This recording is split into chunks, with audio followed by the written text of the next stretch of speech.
2010, eu escrevi o livro O Cardeal e o Repórter. Nesse livro, eu conto as histórias, eu como repórter e Dom Paulo como minha fonte privilegiada, porque ele sempre foi uma fonte maravilhosa de informações. E tem histórias ali inacreditáveis. Por exemplo, a partir dessa nossa relação, nós tiramos do manicômio judiciário de São Paulo o único preso político da ditadura.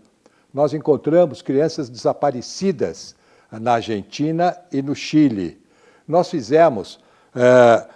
publicamos documentos que eram sigilosos e que eu acabei tendo acesso por conta dessa relação com o Dom Paulo. Aí, isso em 2010. Em 2013, eu escrevi uma biografia de São Paulo. É a segunda biografia de Dom Paulo. A primeira foi feita por duas jornalistas, uma biografia muito bem feita, e essa minha é um pouco mais ilustrada. São 64 capítulos, onde cada capítulo tem uma certa autonomia de voo. Não precisa do anterior para se entender, e nem do seguinte. Então, são 64 capítulos com muita fotografia, gostoso de ler, um texto curto, bem coloquial. Eu conto a vida de Dom Paulo. Algumas dessas histórias têm a ver com reportagens que foram feitas, mas nem todas. Por exemplo, eu conheci toda a família de Dom Paulo que mora em Forquilinha, em Santa Catarina, uma cidadezinha na época com 1.500 habitantes, habitada por descendentes de colonos alemães. Né? A família de Dom Paulo eram 15 irmãos e 5 religiosos, o que é interessante. 3 freiras e 2 frades franciscanos, que é um detalhe importante na vida de Dom Paulo, ser um frade franciscano. Dom Paulo era professor em Petrópolis, numa escola franciscana, quando o Papa Paulo VI o convocou para ser bispo auxiliar de São Paulo, auxiliar do então cardeal arcebispo Agnello Rossi. Ele foi para Santana e lá começou a organizar o povo para poder reivindicar, para poder juntos ser mais forte. Isso chamou a atenção de Roma, isso chamou a atenção do arcebispado brasileiro. Tanto que em 1970, apenas 4 anos depois que ele foi nomeado bispo, Dom Paulo se tornou arcebispo de São Paulo. Dom Agnello foi trabalhar em Roma e Dom Paulo assumiu o lugar dele. Os bastidores se explicam porque Dom Agnello era um homem muito puro, muito ingênuo e não combatia os militares. Nós estávamos em plena ditadura militar, ele não combatia os militares como deveriam ser combatidos. E aí Dom Paulo tem assumido o cargo e ele combateu os militares. Dom Paulo talvez tenha sido um dos personagens da história brasileira mais perseguidas pelo regime militar de 64. Tem uma história que a mãe dele conta, que aconteceu, que é muito engraçado. Que a mãe dele um dia chegou para ele e falou: olha, Paulo, ele já cardeal, tem um general aí em São Paulo de apelido Jumbo, que era gordão assim, de apelido Jumbo, que está judiando muito de você. Eu posso rezar contra ele? Imagine, rezar contra. E Dom Paulo conta essa história de uma maneira sorrindo e fala assim: não, mãe, não reza contra, não. Pede só para ele se converter, mas não reza contra. É uma das muitas histórias, né? E Dom Paulo, ele não tinha o menor receio, ele entrava no DOPS, ele entrava no gabinete dos militares, ele punha o dedo na cara de diretores de presídio. Ele foi um defensor incansável da liberdade. Dom Paulo foi perseguido implacavelmente pelo regime militar. Ao nível federal, ele foi fichado mais de 1.500 vezes no Serviço Nacional de Informação, no SNI, do famigerado regime militar. Em São Paulo, se não bastasse isso, em São Paulo, o DOPS, a Polícia Política, abriu 46 fichas sobre Dom Paulo. E a primeira, 8 ou 9 dias depois dele começar como arcebispo em 1970. Ele começou, acho que dia 2 de novembro, no dia 10, 11, já tinha uma ficha aberta do comunista Paulo Evaristo Aires, uns absurdos inacreditáveis, que no livro eu até mostro algumas fichas, de tão absurdas que são. Foi implacável a perseguição a ele. Essas aqui são as 46 fichas que tem de Dom Paulo no DOPS. Olha só o que uma delas diz de 1975. Elemento atuante da cúpula da ala progressista do clero católico do país, que se dedica a se conectar e ao clero esquerdista com o meio sindical e estudantil, valendo-se de prestígio inerente ao seu cargo de cardeal arcebispo de São Paulo e das suas reconhecidas qualidades pessoais, dinamismo, cultura e capacidade de manobra, conforme informação no número tal, sobre atividades comunistas. No regime militar, onde quem discorda ou é comunista ou é inimigo, é muito difícil, mesmo sendo um cardeal, defender a liberdade do país. No início do regime militar, 64, 65, Dom Paulo e todos os bispos brasileiros e a igreja como um todo era favorável ao regime militar, porque era a luta contra os comunistas, aquela pregação toda. 2 anos depois, ele conta isso, Dom Paulo ficou indignado com a perseguição, com as cassações no meio universitário, uma coisa que se perdeu o controle. E aí ele se tornou contra o regime militar, né? Foi uma luta incessante de vários bispos brasileiros, não só ele. Embora a maioria do episcopado brasileiro seja muito conservador. Mas Dom Paulo, puxando a fila com Dom Aloísio, Dom Angélico Sandro Bernardino, com Dom Mauro Morelli, com vários bispos de São Paulo e do Brasil, abriu uma frente de resistência. Agora, você abre uma frente de resistência a um regime autoritário. Você defende os pobres, você diz que os pobres têm todo o direito de reivindicar melhores condições de vida, escola, né? E cria um tumulto em torno disso, porque está reivindicando. Ué, então é comunista.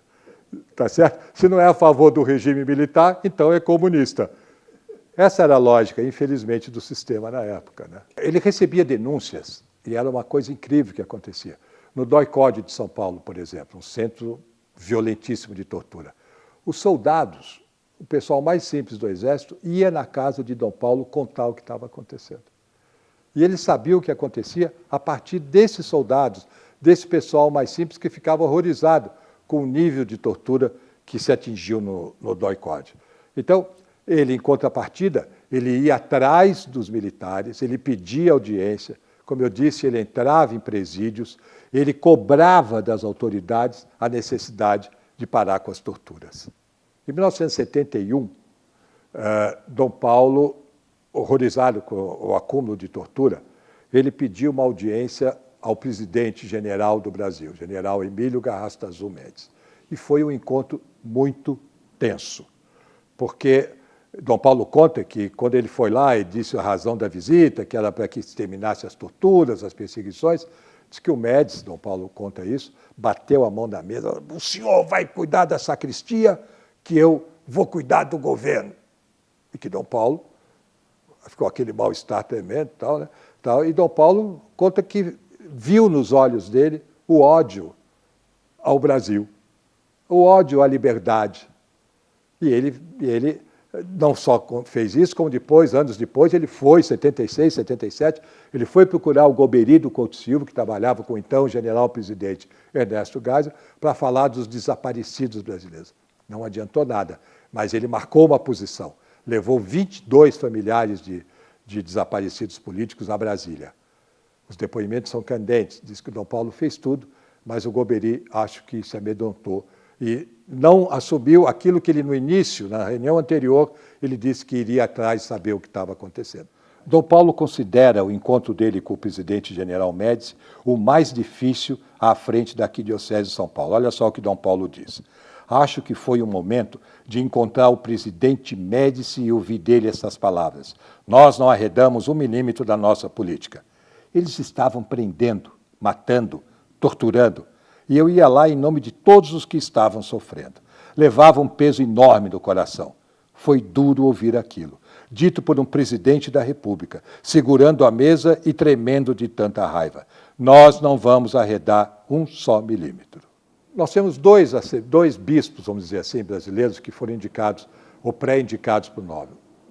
O Dom Helder Câmara, de Recife, Pernambuco, e Dom Paulo, aqui de São Paulo, né? O de Dom Helder foi claríssima a interferência militar para que ele não recebesse. Mas isso foi denunciado aos 4 ventos. Dom Paulo também teve, mas não se sabe com tanta clareza quem foi que fez a política para ele não receber. Do Dom Helder se tem certeza que foi o governo militar. De Dom Paulo não há tanta certeza assim. Mas pouco depois de ser indicado para o Prêmio Nobel, ele foi indicado para o Prêmio Nirvana da Paz, que é o correspondente japonês ao Prêmio Nobel da Paz, né? E o mundo todo repercutiu isso, e ele recebeu 190 mil dólares de prêmio. O que ele fez? Ele deu para o padre Júlio Lancelotti esse dinheiro, que construiu a chamada Catedral do Povo da Rua, onde o povo que vive na rua, que não tem condições de comer, de se banhar, tem um lugar para ir, para poder rezar e para poder ter um certo apoio, que é a Pastoral do Povo da Rua, dirigida por esse corajoso padre Júlio Lancelotti. Quando ele assumiu o arcebispado em 1970, ele foi morar num palácio episcopal, num palácio mesmo, com todas as honras, uma casa, um casarão, um castelo, tal, que ficava, curiosamente, no bairro do Paraíso, e na rua Pio XI. E mais, Dom Paulo disse que isso não estava certo, que a igreja não precisava ter uma casa como aquela. Então, o que ele fez? Ele vendeu, depois de muito negociar no Vaticano, que não é fácil, é um patrimônio, ele vendeu o Palácio Episcopal por 5 milhões de dólares na época, 1973.